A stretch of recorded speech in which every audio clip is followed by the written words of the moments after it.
വാർത്തകൾ വിശദമായി. 1 രൂപയ്ക്ക് ഷൂ നൽകാമെന്ന വാഗ്ദാനത്തെ തുടർന്ന് കോഴിക്കോട് കടയ്ക്ക് മുന്നിൽ സംഘർഷം. കോഴിക്കോട് മാനാഞ്ചിറയിലുള്ള ട്രെൻഡ്സ് ഫാക്ടറി എന്ന കടയുടമയാണ് ഓഫർ മുന്നോട്ട് വെച്ചത്. സോഷ്യൽ മീഡിയ വഴിയായിരുന്നു ഷൂ കടയുടെ പരസ്യം നൽകിയത്. വാഗ്ദാനം അറിഞ്ഞ് ആളുകൾ പുലർച്ചെ മുതൽ കടയിലെത്തിയത് തിക്കും തിരക്കുമുണ്ടാക്കി. ഇതോടെ പോലീസ് ലാത്തി വീശുകയായിരുന്നു.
വിവരങ്ങളുമായി റിയാസ് KMR ചേരുന്നു.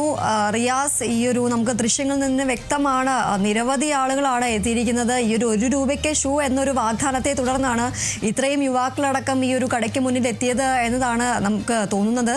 ഈ പോലീസിന്റെ വാഹനം പോകുമ്പോഴെല്ലാം കൂക്കി വിളിക്കുന്നതടക്കം നമുക്ക് ഈ ഒരു ദൃശ്യങ്ങളിൽ നിന്ന് വ്യക്തമാണ്. എന്താണ് യഥാർത്ഥത്തിൽ ഈ ഒരു സംഘർഷത്തിലേക്ക് നയിച്ചത്? കോഴിക്കോട് മാനാഞ്ചിറയിൽ മിഠായി തെരുവിനോട് ചേർന്നുള്ള വൈക്കം മുഹമ്മദ് ബഷീർ റോഡിലാണ് ഈ ട്രെൻഡ്സ് ഫാക്ടറി എന്ന് പറയുന്ന ഒരു ഷൂ കട. അവിടെ ഇന്ന് ഉദ്ഘാടനം ചെയ്യപ്പെടുന്ന ഒരു കടയായിരുന്നു. ഇവർ ഉദ്ഘാടനത്തിന്റെ ഭാഗമായി ഒരു വലിയൊരു ഓഫർ സമൂഹ മാധ്യമങ്ങളിലൂടെ പ്രചരിപ്പിക്കുകയുണ്ടായി. അതായത് ഉദ്ഘാടനത്തിന് മുൻപ് രാവിലെ 10 മണിക്ക് മുൻപ് കടയ്ക്ക് മുൻപിലേക്ക് എത്തുന്നവർക്ക് 1 രൂപയ്ക്ക് ഷൂ നൽകുമെന്നുള്ളതായിരുന്നു ആ ഓഫർ. പ്രത്യേകിച്ച് നമുക്ക് ഈ സമയം എന്നുള്ളത് അറിയാം. പ്രത്യേകിച്ച് റമദാൻ മാസമാണ്, ഒപ്പം തന്നെ വിഷു അടുത്തിരിക്കുകയാണ്, ഈസ്റ്റർ വിപണി. അങ്ങനെ ഒരു ഈ വിപണിയെ സംബന്ധിച്ച് വലിയൊരു സീസൺ കാലഘട്ടമാണിത്. അതുകൊണ്ട് തന്നെ നിരവധി ആളുകൾ ഓഫറുകൾ നോക്കി സാധനങ്ങൾ വാങ്ങാനൊക്കെ എത്തുന്നത് പതിവാണ്. ഇവിടെ കോഴിക്കോട് മാനാഞ്ചിറയിലെ ഈ വൈക്കം മുഹമ്മദ് ബഷീർ റോഡിലെ ഈ ട്രെൻഡ്സ് എന്ന് പറയുന്ന ട്രെൻഡ്സ് ഫാക്ടറി എന്ന് പറയുന്ന ഷൂ കടയിലേക്ക് കൂടുതലും എത്തിയിട്ടുള്ളത് ജെൻസി കുട്ടികളാണ്. പലരും എത്തിയത് കാരണം അവരെ സംബന്ധിച്ച് ഈ ഷൂ ഒക്കെ 1 രൂപയ്ക്ക് കിട്ടുമ്പോൾ അത് ഏറെ സന്തോഷകരമായ ഒരു കാര്യമായിട്ടാണ് അവർ കണ്ടിരുന്നത്. എന്നാൽ ഇവിടെ എത്തിയപ്പോഴാണ് അങ്ങനെ ഒരു കാര്യമില്ല എന്ന തരത്തിൽ വരുന്നത്. ആളുകൾ തിങ്ങി നിറഞ്ഞത് കാണുന്നു.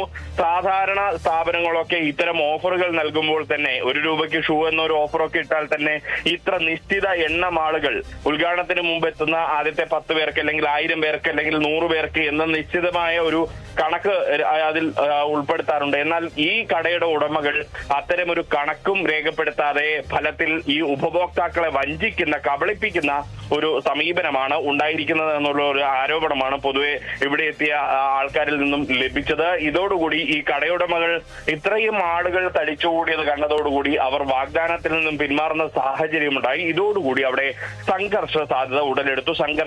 നേരിയ സംഘർഷമൊക്കെ ഉണ്ടായി. ജനക്കൂട്ടം രോഷാകുലരാവുന്ന ഒരു സാഹചര്യമുണ്ടായി. അതോടെ പോലീസ് എത്തി. അവിടെ ഗതാഗതം തടസ്സപ്പെടുന്ന അവസ്ഥയുണ്ടായി. പോലീസ് എത്തി നിയന്ത്രിച്ചു. തുടർന്ന് പോലീസ് 2 കടയുടമകളെ കസ്റ്റഡിയിലെടുത്തു കൊണ്ടുപോയി. ആ കസ്റ്റഡിയിലെടുത്ത് കൊണ്ടുപോകുന്നതിനിടെ തന്നെ ജനക്കൂട്ടത്തെ പിരിച്ചുവിടാൻ ലാത്തി ചാർജ് നടത്തേണ്ടി വന്നു പോലീസിന്. ഈ കടയുടമകൾ സംഘർഷ അവസ്ഥ സൃഷ്ടിച്ചതിന്റെ പേരിലാണ് കടയുടമകളെ ഇപ്പോൾ പോലീസ് കസ്റ്റഡിയിലെടുത്തിട്ടുള്ളത്. ആ കടയുടമകളെ കൊണ്ടുപോകുമ്പോഴാണ് അവിടെ ഉണ്ടായിരുന്ന പൊതുജനങ്ങൾ പോലീസ് ജീപ്പിന് നേരെ നോക്കി കൂവി വിളിക്കുന്ന ആ ദൃശ്യം, നേരത്തെ ചോദിച്ച പോലെ ആ ദൃശ്യം കണ്ടത് അങ്ങനെയാണ്. ശരി, എന്തായാലും 1 രൂപയ്ക്ക് ഷൂ നൽകാമെന്ന വാഗ്ദാനത്തെ തുടർന്നാണ് ഇത്തരത്തിൽ കോഴിക്കോട് കടയ്ക്ക് മുന്നിൽ ഈ ഒരു സംഘർഷാവസ്ഥ ഉണ്ടായത്. നിരവധി ആളുകളാണ്, ഈ ദൃശ്യങ്ങളിൽ നിന്ന് വ്യക്തമാണ്, നിരവധി യുവാക്കളാണ് ഈ ഒരു ഓഫർ നൽകിയതിനെ തുടർന്ന് ഈ ഒരു കടയുടെ മുന്നിലെത്തിയത്. ഇത് ഓഫർ നൽകി പറ്റിച്ചു എന്നടക്കമുള്ള ആരോപണങ്ങളായിരുന്നു ഈ ഒരു സംഘർഷത്തിലേക്ക് നയിച്ചത്. എന്തായാലും കോഴിക്കോട് മാനാഞ്ചിറയിലുള്ള ട്രെൻഡ്സ് ഫാക്ടറി എന്ന കടയുടമയാണ് ഈ ഒരു ഓഫർ മുന്നോട്ട് വെച്ചത്. സോഷ്യൽ മീഡിയ വഴിയായിരുന്നു ഷൂ കടയുടെ പരസ്യം നൽകിയിരുന്നത്. വാഗ്ദാനം അറിഞ്ഞ ആളുകൾ പുലർച്ചെ മുതൽ കടയിലെത്തിയത് ഒരു തിക്കും തിരക്കും ഉണ്ടാക്കുന്ന ഒരു സാഹചര്യമുണ്ടായി. ഇതോടെ പോലീസ് ലാത്തി വീശുകയായിരുന്നു. റിയാസ് KMR ആണ് വിവരങ്ങൾ നൽകിയത്.